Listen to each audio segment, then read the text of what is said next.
प्यारे बच्चों, आपका मेरे चैनल भगवान GIC कोटद्वार में बहुत बहुत स्वागत है। ये अंग्रेजी का एक सैंपल पेपर बनाया गया है। प्रश्न पत्र में प्रश्न एक फैक्चुअल पैसेज होता है। आपको पैसेज को ध्यानपूर्वक पढ़कर दिए गए प्रश्नों के उत्तर देने हैं। प्रश्न 2 एक लिटरेरी पैसेज होता है। प्रश्न 3 लेटर राइटिंग का होता है। प्रश्न 4 पैराग्राफ राइटिंग का होता है। सेक्शन C में ग्रामर का पोर्शन होता है। सेक्शन D में pros poetry of supplementary reader के प्रश्न होते हैं। Question 4, right a short paragraph on one of the following topics in about 60 words. 60 शब्दों में आपने लिखना। जैसे यहाँ पर मैंने दे रखा है माई बेस्ट फ्रेंड, इसको आपने 60 शब्दों में लिखना है। My best friend is someone very special to me. They are kind, helpful, and always there to support me in every situation. We share many happy moments together, whether it's playing, studying, or simply talking about our dreams. Their honesty and sense of humor make them even more wonderful. I feel lucky to have a best friend who makes my life so much better with their friendship. Question number 5. Write an application to the principal of your school requesting him or her to grant leave for 4 days as you have to go to another town to see your injured cousin. मैंने जिस तरह से यहाँ पर application लिखी है इसी तरह से आपने एप्लीकेशन को लिखना है और यहाँ पर नाम अपना नाम नहीं डालना है, काल्पनिक नाम लिखिएगा। और यहाँ पर ये request for leave of absence, ये 4 दिन की छुट्टी के लिए एप्लीकेशन लिख रखिए। इस तरह की एप्लीकेशन आएगी आपके पास, तो आपने इसमें थोड़ा सा चेंज करके अपने शब्दों में इसको लिखना है। To the principal GIC Kotdwar, date 19 March 2025, इस तरह से आपने लिखना है। Subject request for leave of absence. Respected sir, I respectfully request that I will not be able to attend school for 4 days, so I am writing to respectfully request leave for 4 days from 19 March 2025 to 22 March 2025 as I need to travel to another town to visit my cousin who has sustained injuries in an unfortunate accident. I kindly request your understanding and approval for this leave. Thank you for your consideration and support. Yours sincerely, imaginary name, roll number, class 9th A. Section C, grammar. Question number 6 है, yesterday I to the market। यहाँ पर ये verb की form, verb दे रखा है गो माने जाना। yesterday यानी बीता हुआ कल, ये भूतकाल दर्शाता है, पास्ट टेंस में है, तो यहाँ पर वर्ब की सेकंड फॉर्म का प्रयोग करना है। वो गो, वेंट, गोन, तो वेंट है, यहाँ पर वेंट आएगा। Yesterday I went to the market. दूसरा है Mohan for school at 9 AM। Leave, ये भी पास्ट टेंस को दर्शाता है, यहाँ पर लीव की सेकंड फॉर्म लेफ्ट, LEFT का प्रयोग करना है। Mohan left for school at 9 AM। अगला है शी हैज हर होमवर्क। यहाँ पर हैज है, काम पूरा हो गया है, तो यहाँ पर हैज के साथ वर्ब की थर्ड फॉर्म फिनिश्ड का प्रयोग किया जाए। यहाँ पर विल का प्रयोग किया गया है, विल के साथ फर्स्ट फॉर्म का प्रयोग यहाँ पर करना है, तो ये हो जाएगा my father will return tomorrow from Delhi. इस तरह से आपने इनको सॉल्व करना है। इसी तरह से प्रश्न आएंगे, आप उनको हल कीजिएगा। Question number 7, fill in the blanks with suitable modals. यहाँ पर उचित मॉडल्स का प्रयोग करना है। इनको कैसे करना है, मॉडल्स का प्रयोग करो। आई सॉल्व दिस क्वेश्चन, यहाँ पर कार्य करने की क्षमता, योग्यता को प्रकट किया जा रहा है कि मैं इस क्वेश्चन को हल कर सकता हूँ। तो इसको अगर मैं बोलूँ तो यहाँ पर आपको क्षमता के लिए, योग्यता के लिए कैन का प्रयोग किया जाता है। तो I can solve this question, यहाँ पर आपने कैन का प्रयोग करना है। अगर आज्ञा दी जाएगी तो मे का प्रयोग करना है। इसी प्रकार ये दूसरा है, she go to a doctor, she is ill. यहाँ पर उसको सलाह दी जा रही है क्योंकि वो बीमार है, उसको सलाह देना, एडवाइस में शुड या वुड का प्रयोग किया जाता है। तो she should go to a doctor, she is ill. Next है वी फॉरगिव आवर एनिमी। यहाँ पर नैतिकता, आदर्शता के लिए मस्ट का प्रयोग होता है। We must forgive our enemy, हमें अपने दुश्मन हैं उनको माफ कर देना चाहिए। यहाँ पर आपको किसी से कुछ मांगना हो तो विनम्रता प्रकट करते हुए मांगना है, तो उसके लिए कुड का प्रयोग किया जाता है। Could you give me your pen, तो इस तरह से आपने इसका प्रयोग करना है। तो मॉडल्स भी आप समझ गए हैं, इस तरह से करना। फिर एक पैराग्राफ और दिखाता हूँ आपको। पैराग्राफ राइटिंग में हो सकता है ये आ जाए। Write a short paragraph on one of the following topics in about 60 words. Importance of morning walk. ये morning walk is a healthy habit that benefits both the body and the mind.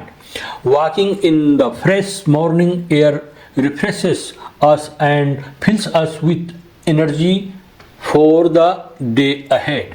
It improves our health by keeping us active and helping to strengthen our heart, lungs and muscles.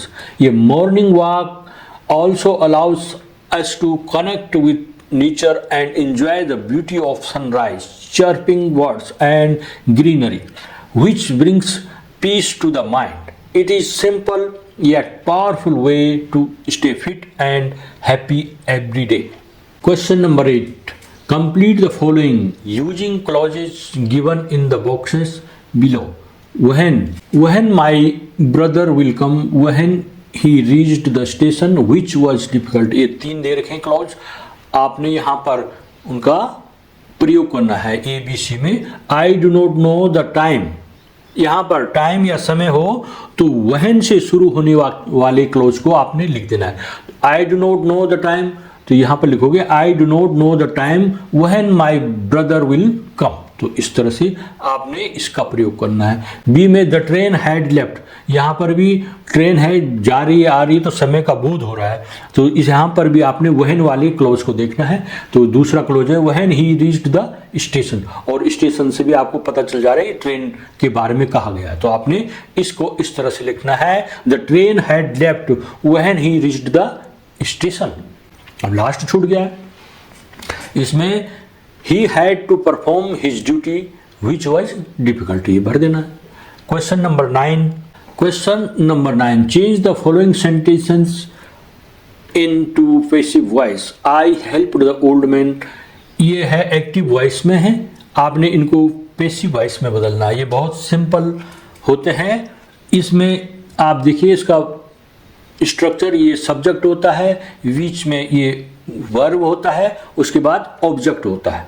आपने क्या करना है, यहाँ पे जो object है इस object को सब्जेक्ट बना देना है, और जो ये सब्जेक्ट है इसको ऑब्जेक्ट बना देना है, और इस जो आपने ये सब्जेक्ट बना रखा है इसके अनुसार वर्ब की फॉर्म का प्रयोग करना है। जैसे यहाँ पर है, ये हो जाएगा, यह है ऑब्जेक्ट, ये हो जाएगा सब्जेक्ट द ओल्ड मैन, इसके अनुसार यहाँ पर टेंस का प्रयोग करना है वज, और वर्ब की थर्ड फॉर्म का प्रयोग करना, क्योंकि पास्ट टेंस इसलिए वज लग जाएगा।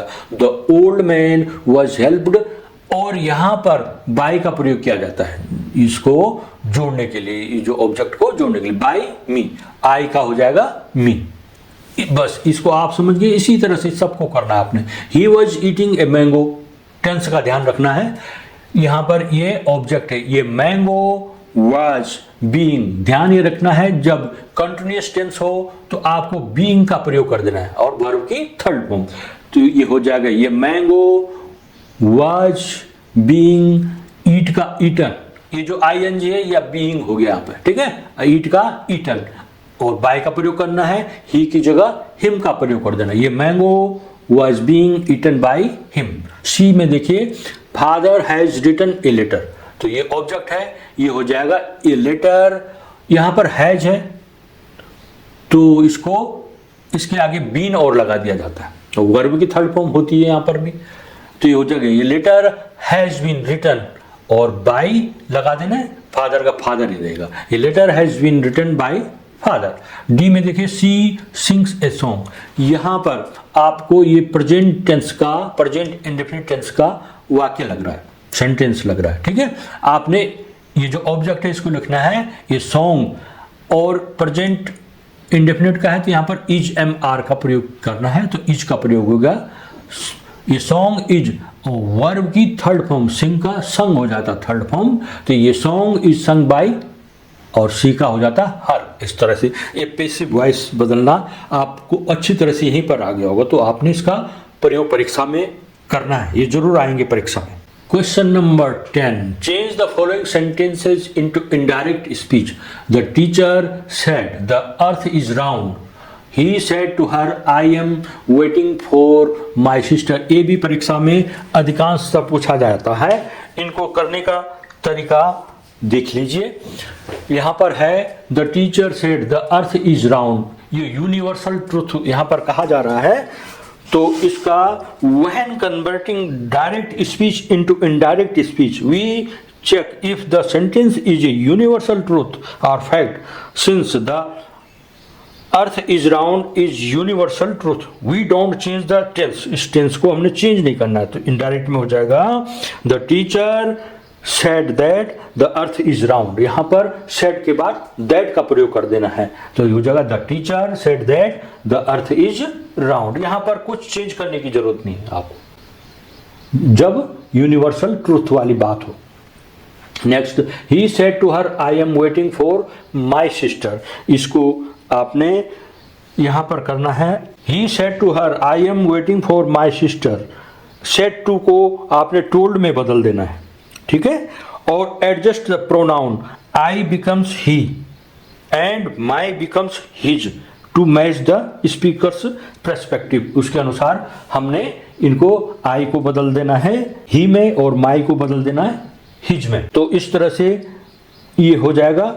इसको किस में बदल देना है आपने, इसको पास्ट टेंस में बदल देना है, क्योंकि ये प्रेजेंट कंटिन्यूअस टेंस है, जिसको पास्ट कंटिन्यूअस टेंस में आपने बदल देना है। He said to her I am waiting for my sister हो जाएगा इनडायरेक्ट स्पीच में, ही सेड टू का टोल्ड हो जाएगा, ही टोल्ड हर, यहां तक हो गया।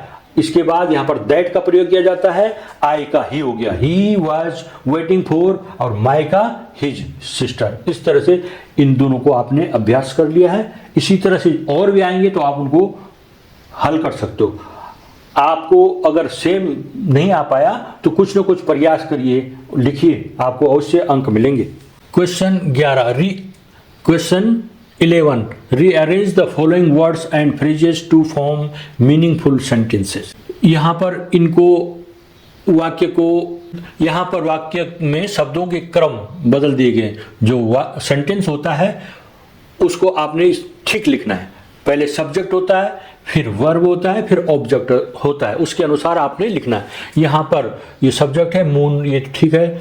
उसके बाद राइजेस भी ठीक है यहाँ पर। उसके बाद ऑब्जेक्ट होता है नाइट, लेकिन जो नाइट है उसके आगे हमेशा इन का प्रयोग किया जाता है, और नाइट एक विशेष है, स्थिति है समय की, तो द का प्रयोग करना है, तो इन द नाइट हो जाएगा, the moon rises in the night. इस तरह से सेंटेंस को अपने अरेंज करना है। ये है Ram every day to school goes, यहाँ पर ये सब्जेक्ट है राम। उसके बाद आएगा वर्ब यहाँ पर ढूंढना है आपने, ये है गोज, तो राम गोज। अब जा रहा है, कहीं जा रहा होगा, तो उस स्थान को जोड़ने के लिए टू का प्रयोग किया जाता है। जा कहाँ रहा है, स्कूल, तो राम गोज टू स्कूल हो गया। अब यहाँ पर ये बताया जा रहा है कब जाता है, क्योंकि प्रेजेंट इंडेफिनिट का ये सेंटेंस है, तो एवरी डे प्रत्येक दिन जाता है, तो डे एवरी नहीं होगा, एवरी डे, तो Ram goes to school every day. इस तरह से आपने लिखना। और जो इंग्लिश मीडियम वाले छात्र हैं या जो इंग्लिश को पढ़ते रहते हैं, इंग्लिश वाक्यों को पढ़ते हैं, जैसे हिंदी में हमको बनाने में कोई दिक्कत नहीं होती, ऐसे अंग्रेजी में भी उनको दिक्कत नहीं होगी। इसलिए अंग्रेजी के पेपर्स, अंग्रेजी रीडिंग करते रहना चाहिए। Question number 12, why was Kezia afraid of her father. Question answer आते हैं पार्ट से संबंधित, उनको देख लीजिए, याद कर लीजिए। Kezia was a little girl, she was afraid of her father because he was very strict, he never played with her and always ordered about, he never showed his affection towards her and punished her for her follies. Question, why did Einstein shift to the United States? What was Einstein's reactions to the bombing of Hiroshima and Nagasaki? Answer, the Nazis came to power in Germany in 1933 because of their policy of fascism. Einstein shifted to the United States. Einstein was deeply shaken by the extent of destruction caused in Hiroshima and Nagasaki by the atomic bombs. He immediately wrote a letter to the United Nations and proposed the formation of a world government. Question, what is Maria's mantra for success? Answer, determination and mental toughness are the secrets of Maria's success. She was highly competitive and worked hard. The challenges faced by her made her more alert and mentally tough. Question number 13, and I shall have some peace, they are for peace comes dropping slow. यहाँ पर ये मैंने gap कर रखा है, and evening full of the Lynette swing, ये आपके पास poem है, इसके क्वेश्चन आंसर आपने यहाँ पर देना है। State whether the given statement is true और false. The word there in the state refers to the industry. Answer, true. What is the peaceful life related to? A peaceful life is related to carefree life. The poet says that the sound of dash dash will bring him at peace. The cricket, the cuckoo, the cock, the mosquito. Answer है the cricket. What will the poet have at Innisfree and how will he find it? Answer, the poet will have desired peace at Innisfree and he will find it from the morning sky where crickets sings. Question number 14. Answer the following questions in about 100 to 120 words. What are the things the child sees on his way to the fair? Why does he lag behind? इसका answer होगा, the child sees the following things on his way to the fair. A. The toys. The child was attracted by the toys in the shops that lined the way. B. Dragonflies. The child saw a group of dragonflies over a flowering mustard field.